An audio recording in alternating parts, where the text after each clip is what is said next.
Good morning. My name is Greg Troyan. I'm a technical account manager for Amazon Web Services. I've been on the account team that supports Epic Games for about 2 years now. And during that time, we've seen Epic Games do some amazing things. From the free Grand Theft Auto 5 launch on the Epic Games Store, to concert series on Party Royale, to development content with Unreal Engine, to the sheer scale of Fortnite. This morning, I get to introduce someone who's been on Epic Games for about 6 years now. He is an infrastructure architect and team lead for Epic Games IT. Today, he is going to talk with us about the Epic Games build farm and its journey to the cloud. So, without further ado, it's my privilege to introduce to you Mr. Alex Carberry.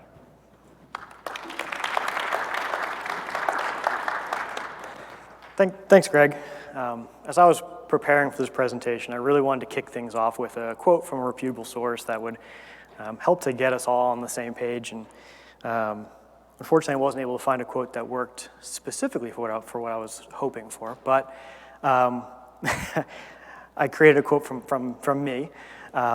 It rings true for me, and hopefully it rings true for a lot of you in the audience. But the core concept today is that if you can't iterate quickly, you can't develop quickly. If you're not able to test your code, if you're not able to find bugs quickly and efficiently, you're going to struggle to iterate, and you're going to struggle to release in a quick cadence. And that's one of the core themes of today's presentation. Throughout the course of the presentation, I'll take you through a couple of data points and really try to help you visualize the state of things at Epic Games back in middle of 2020 all the way through today, and how we've evolved our internal build systems to help developers iterate quicker. First place I'll take you is the Unreal Engine. I know this is part of the games track here at AWS, but I assume that not everybody in the audience is familiar with the Unreal Engine, so I'll start there. Then we'll visit Epic Games in the middle of 2020, talk about some of the symptoms that we were seeing, some of the problems that we were facing around iteration and a growing team, and some of the challenges associated with developing quickly. Then I'll take you through how we scaled to support faster iteration, bring you to the current state of things today, and highlight where we're looking next. Our build farm is a constantly evolving component of our build environment, or our development environment, and we're constantly having to adapt to new workflows new workflows of our development teams. And then hopefully we'll have a couple minutes for Q&A. We'll probably take that off to the side. I've got a video queued up to introduce the Unreal Engine, and let's go ahead and kick that off on the screen.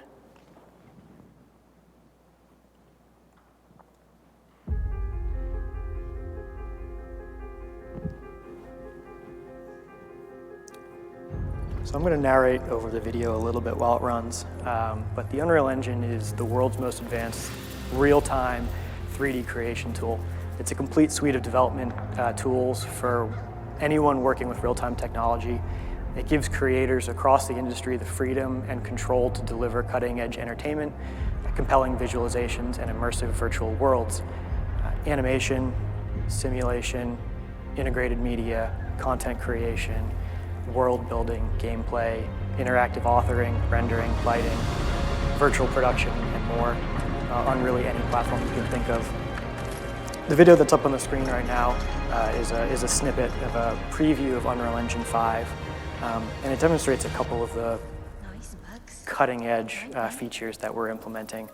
But one of the things I want you to think about after watching this is the complexity involved in generating these 3D worlds and all of the aspects of it. It's going to play into our build environment and the overall scale of our build infrastructure that I'll be talking through the rest of the presentation.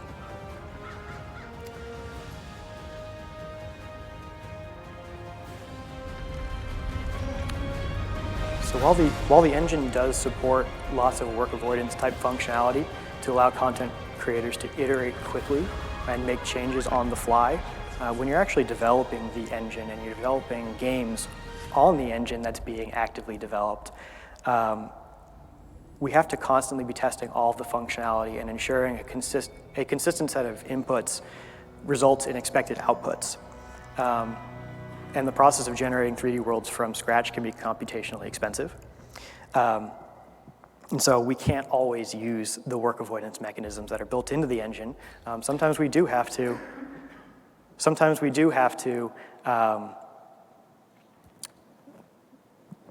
compile and cook from scratch.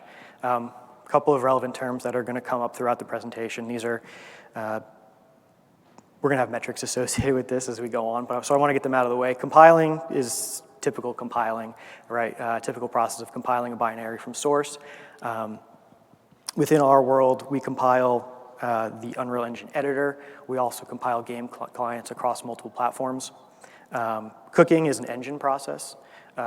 The engine process of converting content from internal formats, think PNGs, JPEGs, WAVs, et cetera, to platform-specific formats. It can be very, very time-intensive. Again, it's also platform-specific. So that's the engine, or at least enough of it to help guide today's presentation. Let's dive into where we were back in the middle of 2020. So let's jump in our time machine. Let's pretend that we're back in the middle of 2020. I'm sorry, it's the year that nobody would want to revisit. But Epic is, at this point, Epic is working on a ton of different projects. Unreal Engine and Fortnite are where we're going to focus today. But at any one point, we're working on between 8 and 10 different projects. And so there's a lot going on. Our team is large, growing, and increasingly global. We're ramping up efforts on UE5 at this point, in addition to UE4. It's adding a new development team, new development workflows. It's changing some of the workflows for how we develop games as well. And we're also supporting live products with very, very short release cadences. And oh, by the way, this is the middle of the pandemic. We're either sending people home or people are working from home. And this is causing some issues. It's starting to result in an inability to iterate quickly. And so some of the symptoms that we were seeing and some of the metrics that are related are unhealthy code, rushing to fix bugs at the end of release cycles, superhuman levels of effort to identify breaking changes, when those changes were submitted, who submitted it, how can we get those fixed. We have fairly manual and repetitive testing, and we're struggling to do that from home now that we've stretched our network outside of our local networks and our studios, and we've added latency and we've added home ISP connections to the mix. Like I said, it's really slowing down our ability to iterate. Some of the metrics that are important to mention are frequency of CI. We had a fairly static CI schedule. It would run every 20 minutes, regardless or independent of the actual changes that are being submitted. And our test coverage is pretty low, so we're not able to identify breaking changes quickly or frequently or as they're submitted. And because of our limited hardware and the long run times of some of our build jobs, we're only able to achieve a maximum number of full builds, think from source all the way to user testable or usable playable content 4 times per day. And that means we can't guarantee a clean build every day. And so some days we're unable to test. And it's really, really challenging. So how do we combat this complexity? Development is hard on its own, but when you add in things like rapid development cycles, multi-platforms, growing teams, global teams, the complexity here is exponentially more difficult. So how do we combat this? And for those of you in the audience who are thinking, well, this sounds like a continuous integration problem, you're spot on. We need to invest in automation. We need more frequent validation. Right? We should be testing code, ideally, when it's submitted. And we should be providing feedback to our developers within minutes of code being submitted so that they can make changes or necessary changes. But I want to remind you that what we're dealing with is the engine. We're not talking about small applications. We're talking about rendering 3D worlds, 3D assets, and it can be very time-consuming to run some of these tests. And so we knew that scaling was going to be a problem. We knew that scaling was going to be a part of this. Parallelization, right? Parallelizing our job, parallelizing our bills across huge amounts of infrastructure was going to be part of this. But scaling was really going to be a huge challenge. So what are we working with? Again, middle of 2020, our entire build farm was on-prem. We had a small data center in our headquarters, the data center that could, but we knew it wasn't going to be able to scale. We're 100% on-prem. We've got Windows builders, Mac builders, GPU builders. We've got dedicated storage. We've got a Perforce for our version control system. And we didn't have many options for scaling. So this is where we turn to AWS.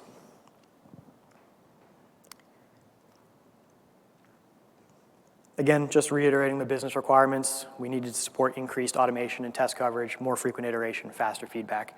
And that really translates to technical requirements. Top one's not really a technical requirement so much as it is just a need. But we needed to deliver value ASAP. Our dev teams were starting to struggle, and we couldn't allow that to happen. So we needed to deliver value quickly. We needed to be able to deliver a scalable, maintainable, highly available solution, and it needed to be performant. It needed to be more performant than what we had on-prem. And so we dove into AWS. At Epic, we're no strangers to Amazon, to AWS. We use it for a lot of different things. So luckily, we were able to stand up a proof of concept within a matter of days. We already had a VPC set up. We had direct connect between one of our co-location data centers in US East. And then we were able to log into the console, provision a Windows builder, log into the OS, configure it as a builder with all of the necessary dependencies, and start running jobs. And it worked, right? It's pretty straightforward, nothing complex here. But once we validated that the workflow worked, we knew we had to iterate. And so this is where we go from proof of concept to MVP, minimum viable product. And we recognized that scalability and maintainability was going to be a massive piece of this. We can't be logging into the console, manually creating instances. We can't be logging into the OS and manually configuring the OS and dependencies. So we turned to some pretty common DevOps tools in the industry: Ansible, Red Hat Ansible, HashiCorp Packer, HashiCorp Terraform. Ansible was our tool of choice for configuration management. First thing we did was we sat down and said, what are the dependencies on our builders, right? What does our build environment have to look like? What do our various build environments have to look like?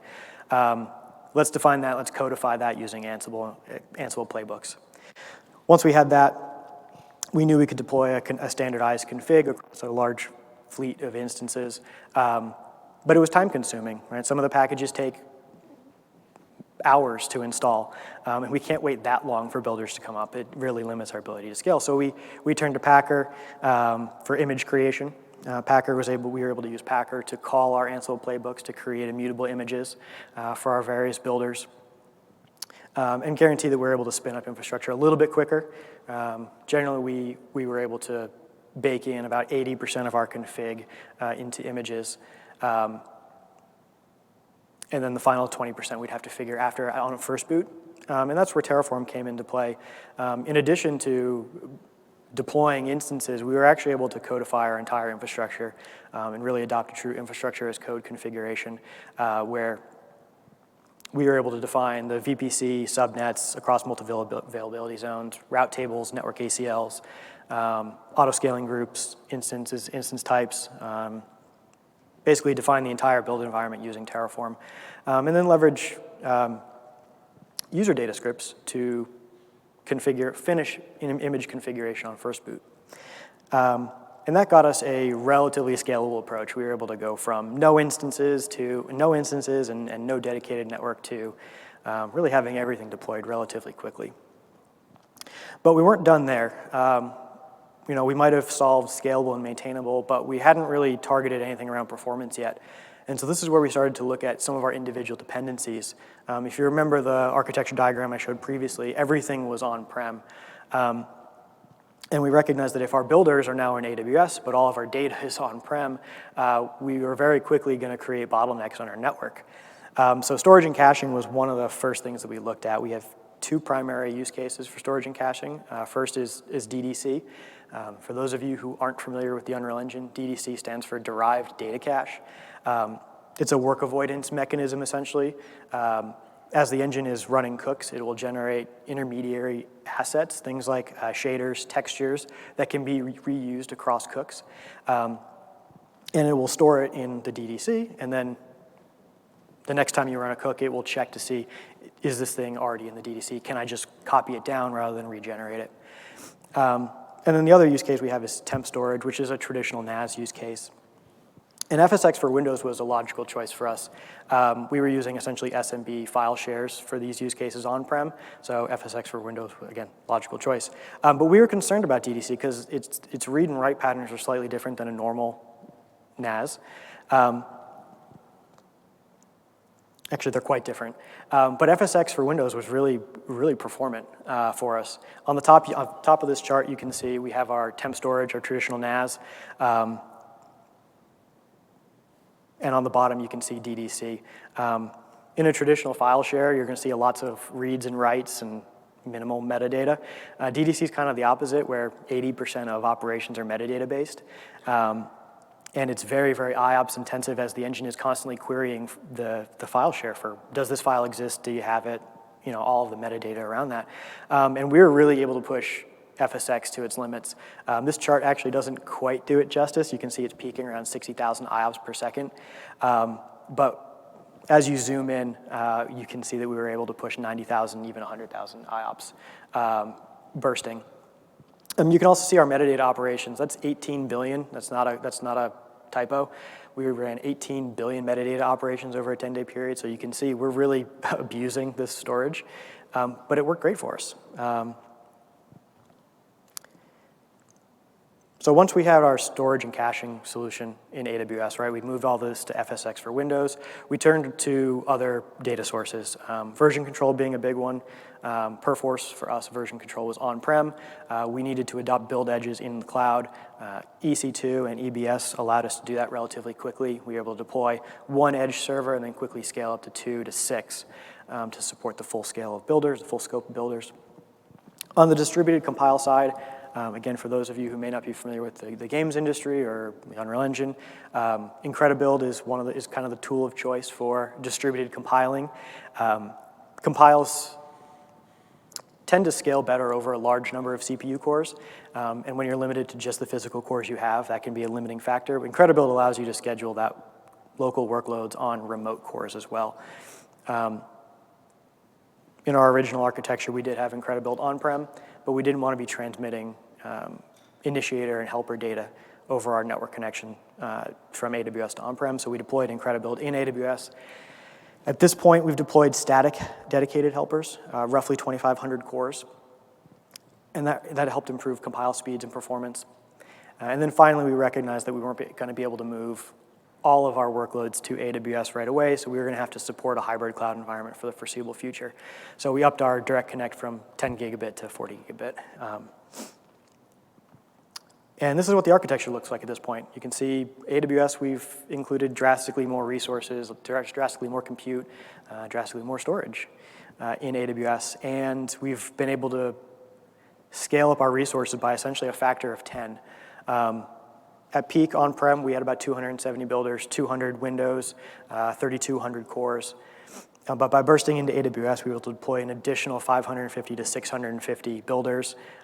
Depends on the day, depends on the week. We were scaling at that time.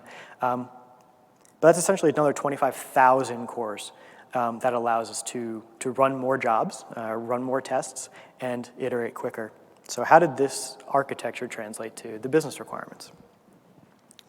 On the left-hand side of the table, you'll see our kind of mid-2020, our starting point metrics. On the right-hand side is the metrics after our MVP.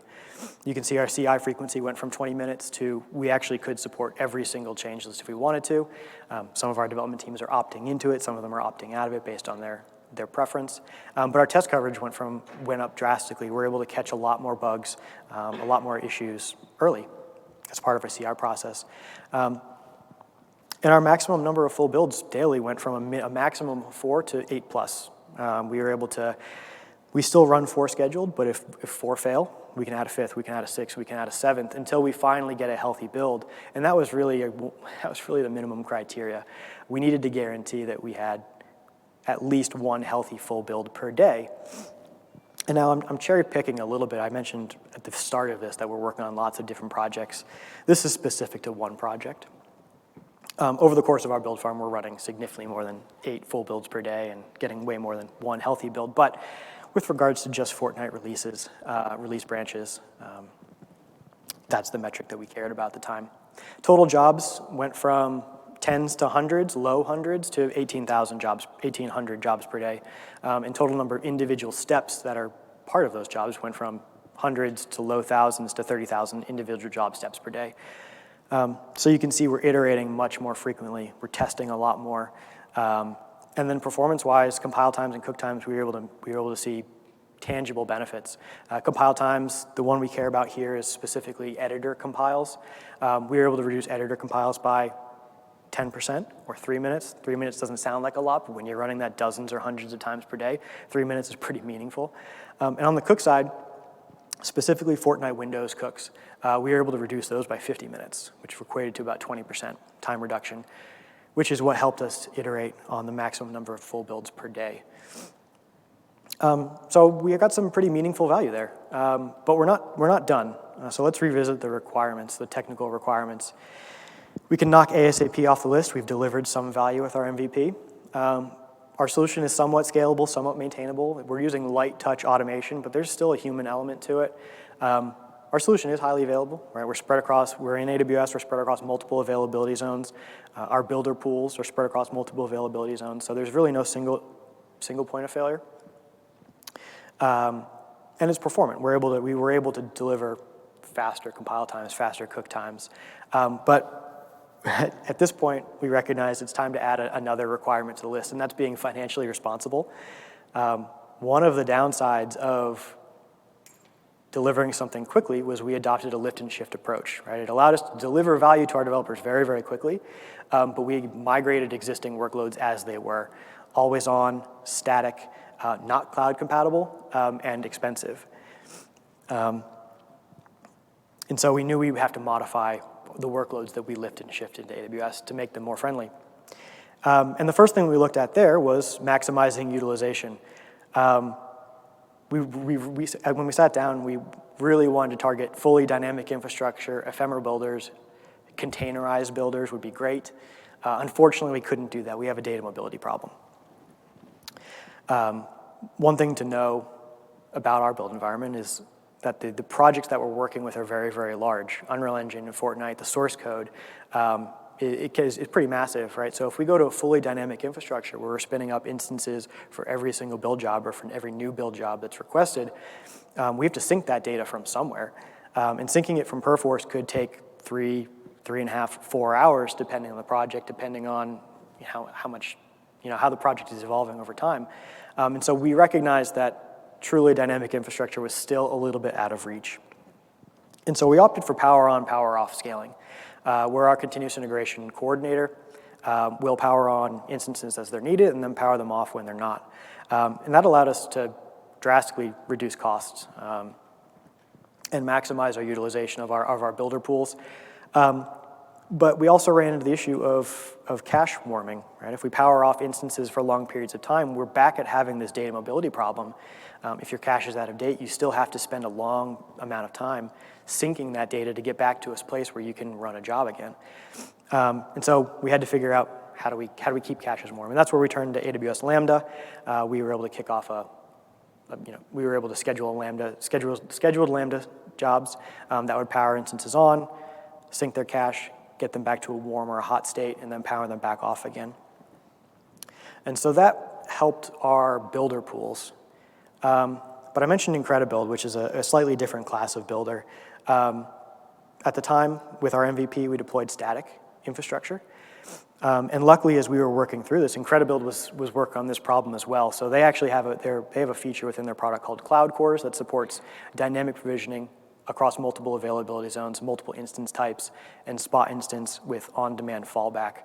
And so we were able to enable that and leverage truly dynamic IncrediBuild resources using spot instances and spot fleets. The chart here on the right is a chart of IncrediBuild hourly costs, and you can see how dynamic it is depending on the day, depending on the hour. aligning with essentially the utilization of our farm. The low bits are kind of weekends and periods of low utilization of the farm, and the peaks are midweek, right, at periods of time where lots of changes are being submitted. And that really helped us maximize utilization.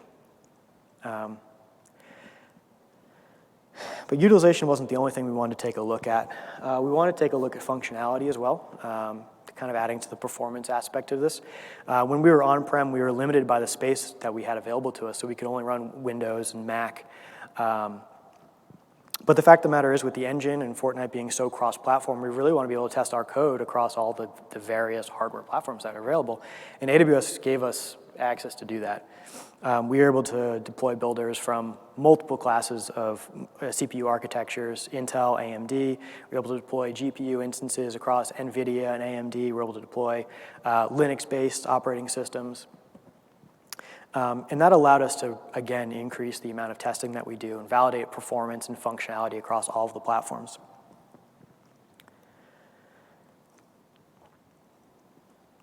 But we also recognize that performance isn't just about completing jobs faster. Sometimes it's about getting data to where it needs to be faster.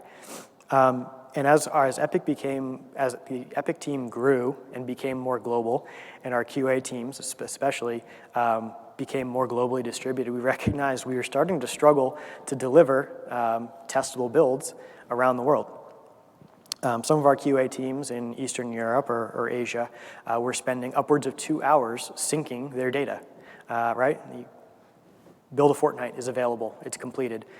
QA team now has to spend 2 hours waiting for that data to sync down before they can actually run their tests. It creates a huge backlog, and it wasn't something that was sustainable. So we turned to S3 at this point, and S3 multi-region replication to deploy, again, regions around the world, S3 buckets around the world. US East Coast, our build farm would upload testable builds of Fortnite to US East, and that would replicate to Canada, US West Coast, Europe, Eastern Europe, and Asia. And that drastically reduced the amount of time that QA teams had to spend just waiting to download a build that they could actually test. And so where does that leave us today? I mentioned a couple of things, but this is essentially what the architecture is, and you can see that at this point, we're running significantly more in AWS than we are on-prem. And we've actually been able to decommission or deprecate some of our data sources on-prem because of this. On-prem builder stays exactly the same, right? 200 Windows machines, 270 total, 3,200 cores. But in AWS, we've scaled up again, 550 to 650 machines, 51,000 Windows cores dedicated for building, and then 30,000 cores dedicated just to IncrediBuild. One of the benefits of this, though, that shouldn't go unnoticed, is that by moving more of our workloads to AWS, we were actually able to free up space and resources on-prem to do things like dev kit farms, right? Being able to test the game or automatically test the game on consoles, test the engine on consoles, things like that, is super important. And it's an opportunity that we wouldn't have had if we hadn't moved to AWS, or significant portions of our resources to AWS. From a business standpoint, did we succeed? I think so. We're still supporting CI frequency of every single change list. Again, it's opt-in. Our test coverage has gone way up. We're able to identify breaking changes, performance regressions. We're able to catch that stuff a lot quicker, a lot sooner. We're basically still guaranteed one healthy build per day. We have some more bandwidth to deploy, to run healthy builds again if something fails. We can kick off another one until we finally do have a healthy one. And the total number of jobs and total number of individual steps has continued to increase again, from 1,800 jobs and 30,000 steps to 2,100 jobs and 44,000 individual job steps per day. And our compile times have gone down as well. In my previous slide with this similar graphic on it, I mentioned Unreal Engine editor compiles on Windows, and we were able to realize value there during the MVP. But as we iterated, we identified other types of compiles. So in addition to editor compiles, we also do client compiles and console compiles.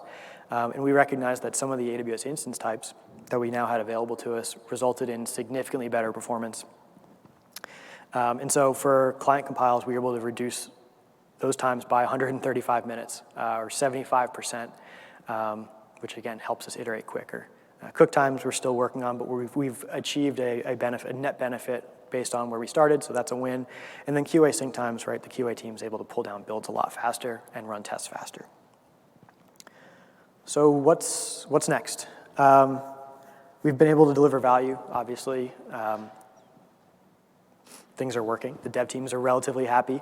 But as I mentioned at the beginning, the build farm is really a living organism within our environment, or it has to constantly be evolving with the workflows of our developers and the development teams. And we still have some work to do to make the build farm cloud friendly or cloud first. So that's really our starting point. As we're looking ahead to 2022, one of the big items that we're targeting is continuing to make our farm and our workflows cloud friendly. I mentioned our data mobility problem, right? The amount of time it takes for a builder to boot up and sync the content, sync the data, sync the source code before it can actually run jobs. If we can solve that data mobility problem, then we can actually truly realize dynamic infrastructure, ephemeral build environments, and potentially containerized build agents. And so we're actually really looking, and we're really excited about FSx ONTAP. We think that the ability to leverage FSx ONTAP, its snapshot capabilities, its flex clone capabilities will allow us to dynamically provision fully populated data drives within seconds, which will then allow us to spin up infrastructure that is fit for purpose for each individual job that is being run on our build farm.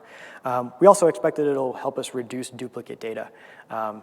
Our current builders are essentially EC2 backed by EBS, and so we have a ton of duplicate data across our builders, and using SAN like FSx ONTAP will allow us to leverage dedupe and compression to limit the amount of duplicate data we have at rest. And dynamic infrastructure will allow us to realize a better, essentially the cattle approach of pets versus cattle. I don't know how many of you are familiar with that statement, but our current builders we treat like pets, right? We spin them up, we keep them for long periods of time, we put lots of time and energy into making sure that they're performant, we put a lot of care into building them out. But sometimes they're harder to maintain, right? They result in more break fix, extra operational responsibility and things like that. And if we can truly realize dynamic infrastructure, we can treat them more like cattle where they're a little bit more replaceable. There's less maintenance involved in them. But while we're working on realizing truly dynamic infrastructure, we can leverage things like warm pools. I mentioned we had power on, power off auto scaling. That was a custom feature that we actually developed into our continuous integration coordinator. But now that auto scaling groups support warm pools, that might be something we can take a look at to simplify our deployment. And then finally, containerized build agents. Not a whole lot to say here. Spinning up containerized builders will be faster, it'll be easier to maintain, and it'll ultimately result in less operational overhead for our team. But there's more. Telemetry is a big one. We want to be making data-driven decisions. Cost reporting, a Cost Explorer tool, reporting in budgets. CloudWatch, for all intents and purposes, will allow us to make better data-driven decisions. It'll allow us to have conversations from the infrastructure level with our development teams on how much they're spending on their jobs. Is the cost versus is the cost worth the reward for them? It'll allow us to scale more intelligently and continue to build out features more intelligently. We also want to continue working on fit-for-purpose infrastructure. I alluded to this a couple of times. Certain workloads run better on different hardware. So we've had lots of success running workloads on C5a instances, M5ZN instances, Z1D instances. General rule of thumb that we recognize was that compiles scale better across larger numbers of cores, whereas cooks run better with high core clock speeds. And so ensuring that jobs are running on infrastructure that is best suited for results in faster performance. And we're really excited about some of the announcements that have come out recently about the C6 instance types, as well as others. And then finally, we want to continue adding platforms to the farm. We support Windows and Linux today. We support GPUs across AMD and NVIDIA, but we want to start adding devices as well. because Android and iOS are platforms that we support, the engine runs on, the games run on. And so we want to make sure that that all works appropriately.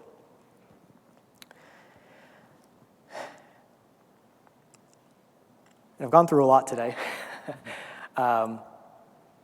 It's been a pretty interesting journey over the last 18 to 20 months.